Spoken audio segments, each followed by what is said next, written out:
आप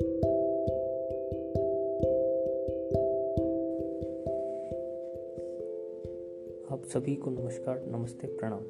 आप सुन रहे हैं किताबें और मैं। यहाँ आपको सुनने को मिलेंगे प्रसिद्ध लेखकों के बेहतरीन उपन्यास, नाटक और कहानियाँ।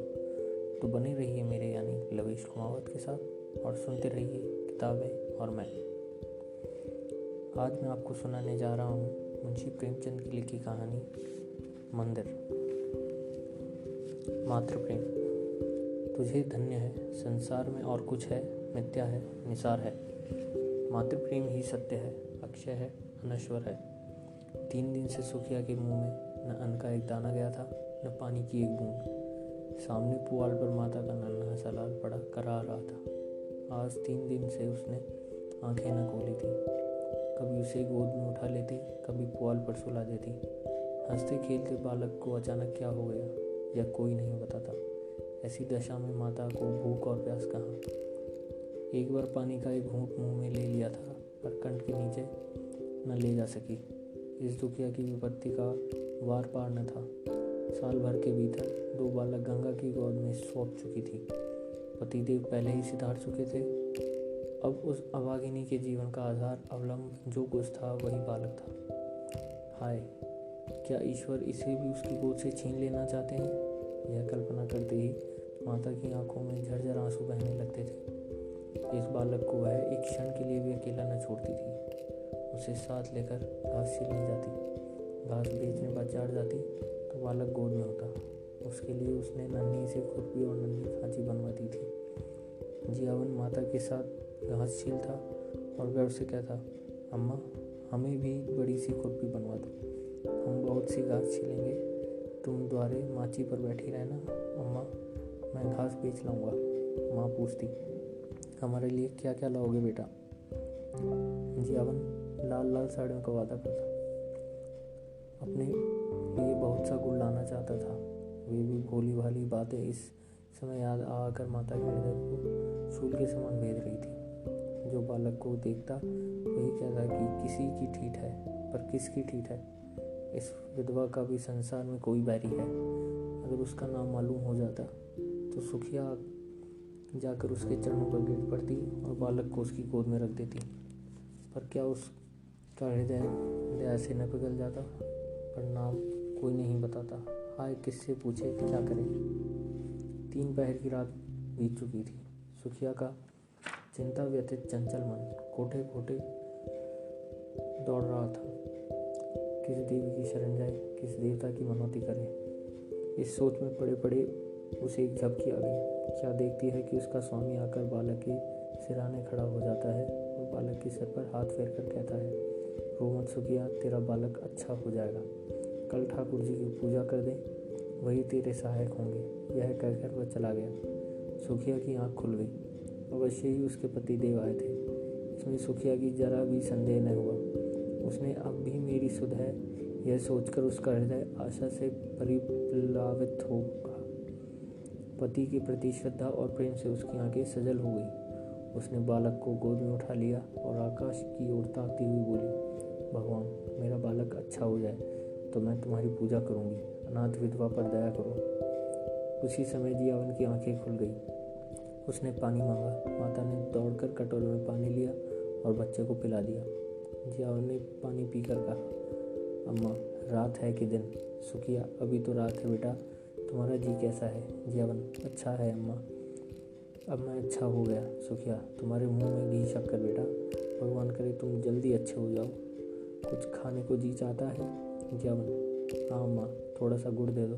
सुखिया, गुड़ मत खाओ भैया, अवुन करेगा, कहो तो खिचड़ी बना दूँ? जियावन, नहीं मेरी अम्मा, जरा सा गुड़ दे दो तो मैं पैरों पड़ूं। माता इस आग्रह को न टाल सकी। उसने थोड़ा सा गुड़ निकालकर जियावन के हाथ में रख दिया और हांडी का ढक्कन लगाने जा ही रही थी कि किसी ने बाहर से आवाज़ दी। हांडी वहीं छोड़कर वह किवाड़ खोलने चली गई। जियावन ने गुड़ की 2 पिंडलियाँ निकाल ली और जल्दी जल्दी चल कर गया। दिन भर जियावन की तबीयत अच्छी रही। उसने थोड़ी सी खिचड़ी खाई। 2-1 बार धीरे धीरे द्वार पर भी आया और हमजोलियों के साथ खेल न सकने पर भी उसने खेलते देख उसका जी बहल गया। सुखिया ने समझा बच्चा अच्छा हो गया। 2-1 दिन में जब पैसे हाथ में आएंगे तो वह एक दिन ठाकुर जी की पूजा करने चली जाएगी। जाड़े के दिन झाड़ू बुहारू, नहाने धोने और खाने पीने में कट गए। मगर जब संध्या समय फिर जियावन का जी भारी हो गया तब सुखिया घबरा उठी। तुरंत मन में शंका उत्पन्न हुई कि पूजा में विलम्ब करने से ही बालक फिर मुरझा गया है। अभी थोड़ा सा दिन बाकी था। बच्चे को लेकर वह पूजा का सामान तैयार करने लगी। फूल तो जमींदार के बगीचे से मिल गए थे। तुलसी दल द्वार पर ही था, पर ठाकुर जी के भोग के लिए कुछ मिष्ठान तो चाहिए, नहीं तो गांव वालों की बाटेगी क्या। चढ़ाने के लिए कम से कम एक आना तो चाहिए ही। सारा गांव छान आई, कहीं पैसे उधार न मिले। तब वह हताश हो गई। हाय रह दिन, कोई 4 आने पैसे भी नहीं देता। आखिर उसने अपने हाथ में चांदी के कड़े उतारे और दौड़ी हुई बनिया की दुकान पर गई। कड़े गिरोल कर रखे, बतासे लिए और थोड़ी दौड़ी हुई घर आई। पूजा का सामान तैयार हो गया तो उसने बालक को गोद में उठाया और दूसरे हाथ में पूजा की थाली लिए मंदिर की ओर चली। मंदिर में आरती का घंटा बज रहा था। 10-5 भक्तजन खड़े स्तुति कर रहे थे। इतने में सुखिया जाकर मंदिर के सामने खड़ी हो गई। पुजारी ने पूछा, क्या है रे, क्या करने आई है? सुखिया चबूतरे पर आकर बोली, ठाकुर जी की मनौती की थी महाराज, पूजा करने आई हूँ। पुजारी दिन भर जमींदारों के असामियों की पूजा किया करते थे और शाम सवेरे ठाकुर जी की। रात को मंदिर में ही सोते थे। मंदिर में ही अपना भोजन भी बनता था, जिससे ठाकुर द्वारे की सारी अस्तरकारी काली पड़ गई थी। स्वभाव के बड़े दयालु थे, निष्ठावान, ऐसे ही कि चाहे कितनी ठंड पड़े, कितनी ही ठंडी हवा चले, बिना स्नान किए मुंह में पानी तक नहीं डालते थे।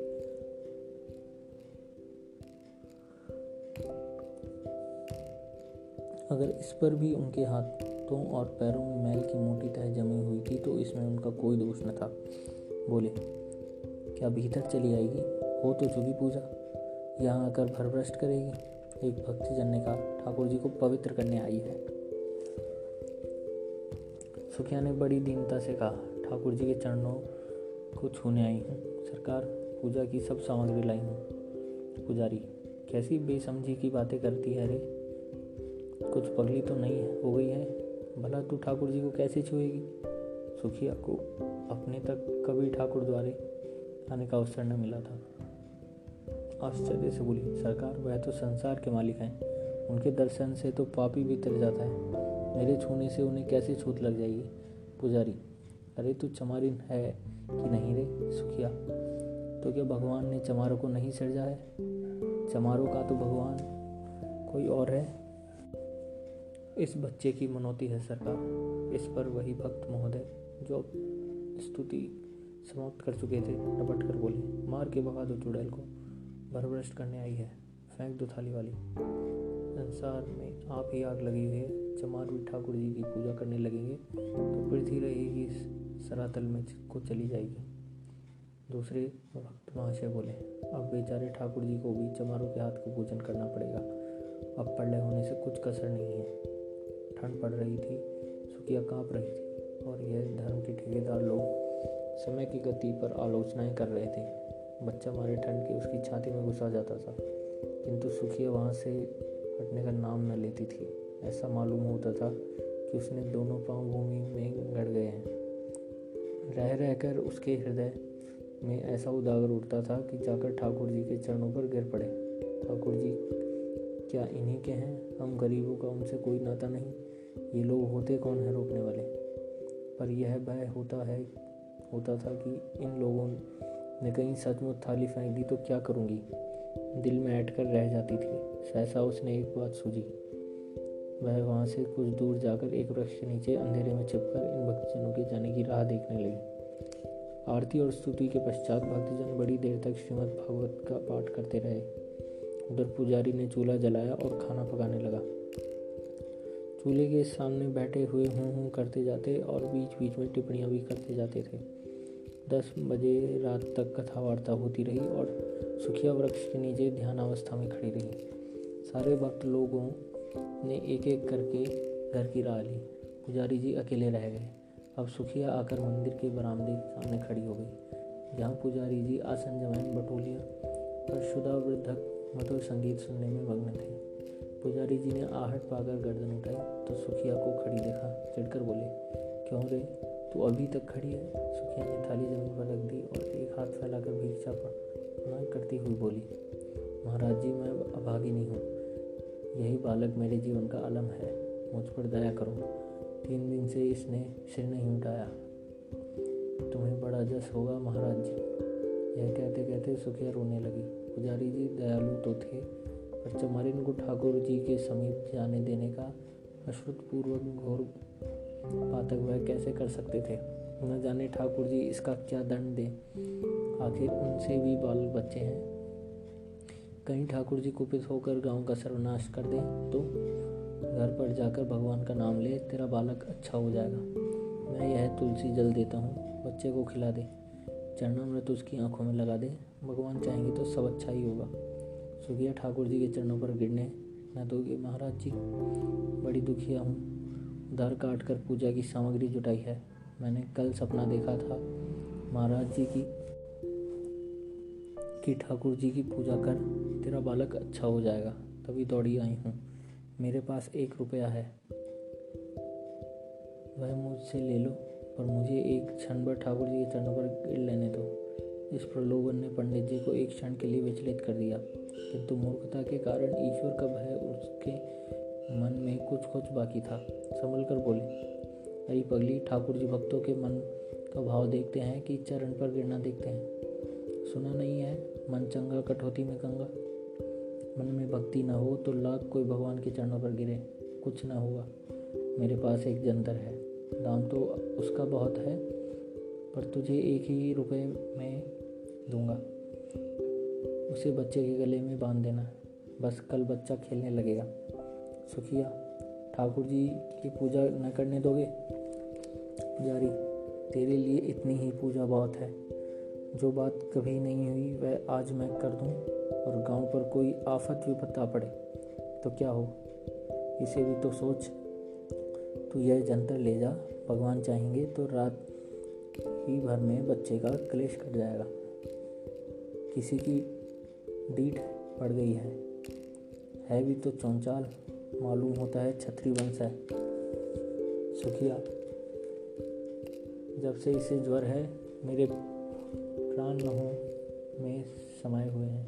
पुजारी, बड़ा होनहार बालक है, भगवान जिला दे तो सारे संसार संकट हर लेगा। यहाँ तो बहुत खेलने आया करता था, इधर 2-3 दिन से नहीं देखा था। सुखिया, तो जंतर को कैसे बांधूंगी महाराज? पुजारी, मैं कपड़े में बांध कर देता हूँ, बस गले में पहना देना। अब तू इस बेला नवीन बस्तर कहाँ खोजने जाएगी? सुखिया ने 2 रुपये पर कड़े गिरो रखे थे। एक पहले ही बन चुका था, दूसरा पुजारी जी को भेंट किया और जंतर लेकर मन को समझाती हुई घर लौट आई। सुखिया ने घर पहुंचकर बालक के गले में यंत्र बांध दिया, पर ज्यों-ज्यों रात गुजरती थी उसका ज्वर भी बढ़ता जाता था, यहाँ तक कि 3 बजते बजते उसके हाथ पांव शीतल होने लगे। तब वह घबरा उठी और सोचने लगी, हाय, मैं व्यर्थी संकोच में पड़ी रही और बिना ठाकुर जी के दर्शन किए चली आई। अगर मैं अंदर चली जाती और भगवान के चरणों पर गिर पड़ती तो कोई मेरा क्या कर लेता? यही न होता कि लोग मुझे धक्के देकर निकाल देते, शायद मारते भी, और मेरा मनोरथ तो पूरा हो जाता। यदि मैं ठाकुर जी के चरणों को अपने आंसुओं से भिगो देती और बच्चे को उनके चरणों में सुला देती तो क्या उन्हें दया न आती? वह तो दयामय भगवान है, दीनों की रक्षा करते हैं, क्या मुझ पर दया न करते? यह सोचकर सुखिया का मन अधीर हो उठा। नहीं, अब विलम्ब करने का समय न था। वह अवश्य जाएगी और ठाकुर जी के चरणों पर गिर कर रोएगी। उस अबला के शंकित हृदय को अब इसके सिवा और कोई अवलंब, कोई आसरा न था। मंदिर के द्वार बंद होंगे तो वह ताले तोड़ डालेगी। ठाकुर जी क्या किसी के हाथों बिक गए हैं कि उन्हें बंद कर रखें? रात के 3 बज गए थे। सुखिया ने बालक को कंबल में ढांपकर गोद में उठाया, एक हाथ में थाली उठाई, मंदिर की ओर चली। घर के बाहर निकलते ही शीतल वायु के झोंकों से उसका कलेजा कांपने लगा। शीत के पांव तितिल हुए जाते थे। उस पर चारों ओर अंधकार छाया हुआ था। रास्ता 2 फरलांग से कम न था। पगडंडी वृक्षों के नीचे नीचे गई थी। कुछ दूर दाहिने ओर एक पोखरा था, कुछ दूर बांस की कोठियाँ। पोखरे में एक धोबी मर गया था और बांस की कोठी में चुड़ैलों का अड्डा था। बाईं ओर हरे भरे खेत थे। चारों ओर सनसन हो रहा था। अंधकार साए साए कर रहा था। सहसा गीदड़ों ने कर्कश स्वर में हुआ हुआ करना शुरू किया। हाय, अगर कोई उसे 1 लाख रुपए देता तो भी वह इस समय वह न आती। और बालक की ममता सारी शंकाओं को दबाए हुई थी। हे भगवान, अब तुम्हारा ही आसरा है। यही जपती वो मंदिर की ओर चली जा रही थी। मंदिर के द्वार पर पहुंचकर सुखिया ने जंजीर टटोल कर देखी। ताला पड़ा हुआ था। पुजारी जी बरामदे में से मिली हुई कोठरी में किवाड़ बंद किए सो रहे थे। चारों ओर अंधेरा छाया हुआ था। सुखिया चबूतरे के नीचे से एक ईंट उठा लाई और जोर जोर से ताले पर पटकने लगी।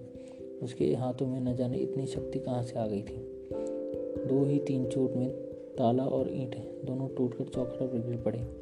सुखिया ने द्वार खोल दिया और अंदर जाना ही चाहती थी कि पुजारी किवाड़ खोलकर हड़बड़ाते हुए बाहर निकल आए और चोर चोर का गुल मचाते गांव की ओर दौड़े। जाड़ों में प्राय पहर रात रहे ही लोगों की नींद खुल जाती है। यह शोर सुनते ही कई आदमी इधर उधर से लालटेनें लिए हुए निकल पड़े और पूछने लगे, कहाँ है, किधर जा? पुजारी, मंदिर का द्वार खुला पड़ा है। मैंने खटखट की आवाज़ सुनी। सहसा सुखिया बरामदे से निकलकर चबूतरे पर आई और बोली, चोर नहीं है, मैं हूँ। ठाकुर जी की पूजा करने आई थी, अभी तो अंदर गई भी नहीं, मार हल्ला मचा दिया। पुजारी ने कहा, अब अनर्थ हो गया। सुखिया मंदिर में जाकर ठाकुर जी को भ्रष्ट कराई। फिर क्या था? कई आदमी झल्लाए हुए लपके और सुखिया पर लातों और घूंसों की मार पड़ने लगी। सुखिया एक हाथ में बच्चे को पकड़े हुई थी और दूसरे हाथ में उसकी रक्षा कर रही थी। एकाएक बलिष्ठ ठाकुर ने उसे इतनी जोर से धक्का दिया कि बालक उसके हाथ से छूटकर जमीन पर गिर पड़ा। मगर वह न रोया, न बोला, न सांस ली। सुखिया भी गिर पड़ी थी। संभल कर बच्चे को उठाने लगी तो उसके मुख पर नजर पड़ी। ऐसा जान पड़ा मानो पानी में परछाई हो। उसके मुंह से एक चीख निकल गई। बच्चे का माथा छूकर देखा, सारी देह ठंडी हो गई थी। एक लंबी सांस खींचकर उठ खड़ी हुई। उसकी आंखों में आंसू न आए। उसका मुख क्रोध ही ज्वाले में तमतमा उठा। आगों से अंगार बरसने लगे। दोनों मुट्ठियां बंध गई। दांत पीस कर बोली, पापियों, मेरे बच्चों के प्राण लेकर अब दूर क्यों खड़े हो? मुझे भी क्यों नहीं इसी के साथ मार डालते? मेरे छू लेने से ठाकुर जी को छूट लग गई। पारस को छुआ लोहा सोना हो जाता है, पारस लोहा नहीं सकता। मेरे छूने से ठाकुर जी अपवित्र हो जाएंगे।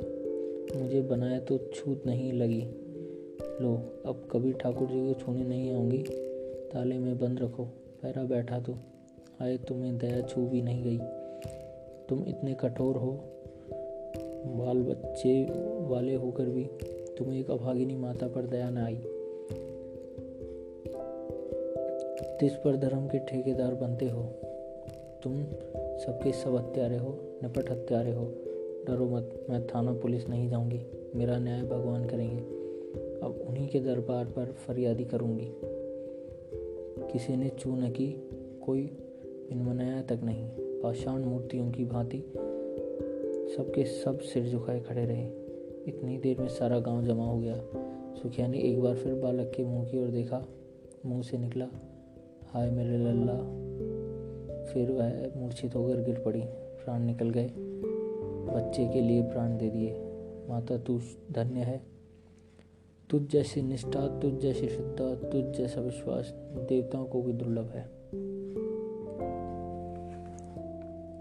तो ये थी मुंशी प्रेमचंद की लिखी कहानी मंदिर। आशा करता हूँ आपको अच्छी लगी हुई। अगर अच्छी लगी हो तो अगली कहानी ज़रूर सुनिएगा। तब तक के लिए धन्यवाद। है।